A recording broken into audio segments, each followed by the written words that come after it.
Buenos días, mi nombre es María Ortega, estudiante de enfermería de la Universidad de Panamá.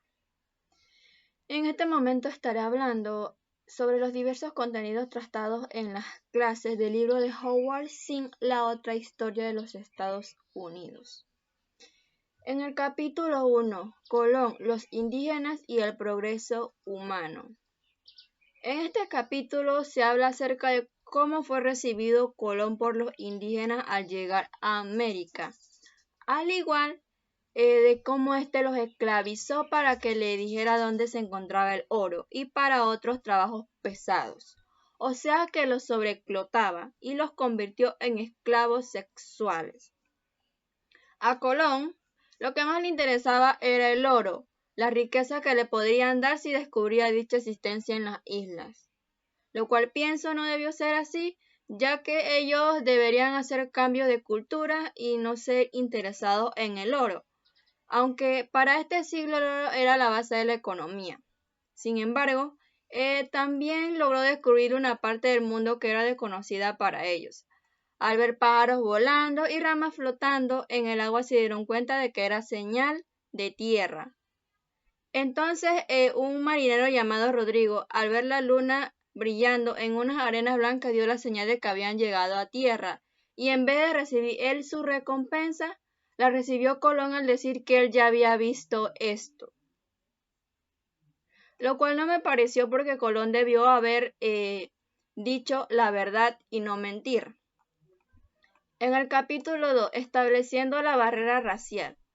Este desarrollo histórico de los Estados Unidos no constituye una excepcionalidad en el mundo, sino que por el contrario, la historia nacional encierra, entre otros aspectos, y como en diversas regiones de América, en donde existiera la población negra, un capítulo penoso de maltrato hacia los afrodescendientes, en otras palabras, en donde la violencia era la hija del capitalismo.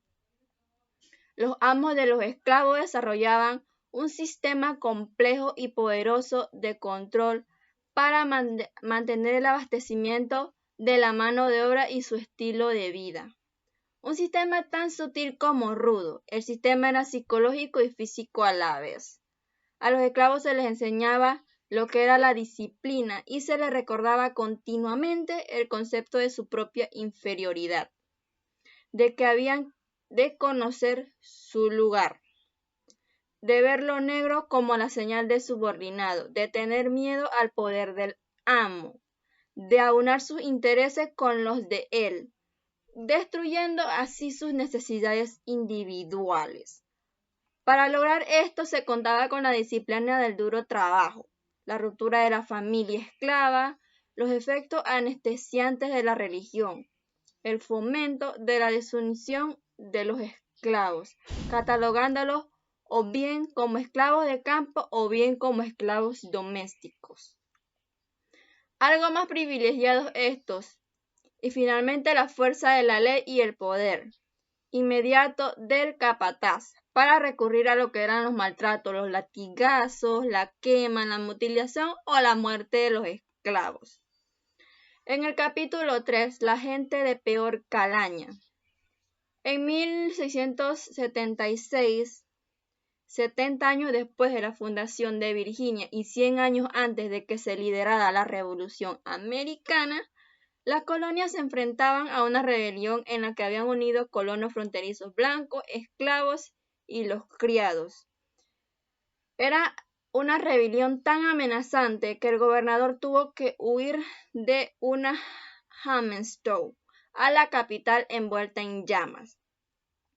Inglaterra decidió enviar a 1000 soldados del otro extremo del Atlántico con la esperanza de establecer paz entre los 40.000 colonos. Esta fue una rebelión de Bacon, después de la represión del levantamiento y la muerte de su líder Nathaniel. A pesar de todo el crecimiento económico que había, era la clase dirigente la que recibía la mayor parte de los beneficios y la que monopolizaba lo que era el poder político. Al lado de los muy ricos y de los muy pobres, se desarrolló una clase media blanca de pequeños colonos, agricultores independientes y artesanos urbanos, que, a cambio de pequeñas recompensas por unirse con los comerciantes y los colonos potentes, se convertían en un sólido antídoto contra la amenaza de los esclavos negros, los indios de la frontera y los blancos muy pobres. Los íntimamente oprimidos, capítulo 4. Las colonias se formaban exclusivamente de hombres. Se importaban a las mujeres como esclavas del sexo, productoras de hijos o como compañeras. El nuevo ser de la mujer era su superior, su compañero, su amo. Se consideraba un crimen que la mujer tuviera un hijo fuera del matrimonio, y los archivos de los tribunales coloniales rebosaban de casos de mujeres acusadas de bastardía, mientras que el padre del niño no tenía problema con la ley y quedaba en libertad.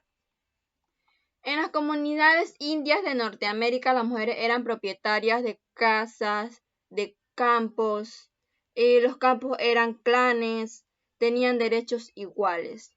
Gozaban de la más seguridad porque estaban con su propia familia. Se podía divorciar del hombre cuando quisiera, manteniendo sus propiedades, eran tratadas con respeto y la naturaleza comunal de la sociedad les daba una categoría superior. Gracias por poner atención en este espacio. Nos vemos en un próximo video. Muchas gracias.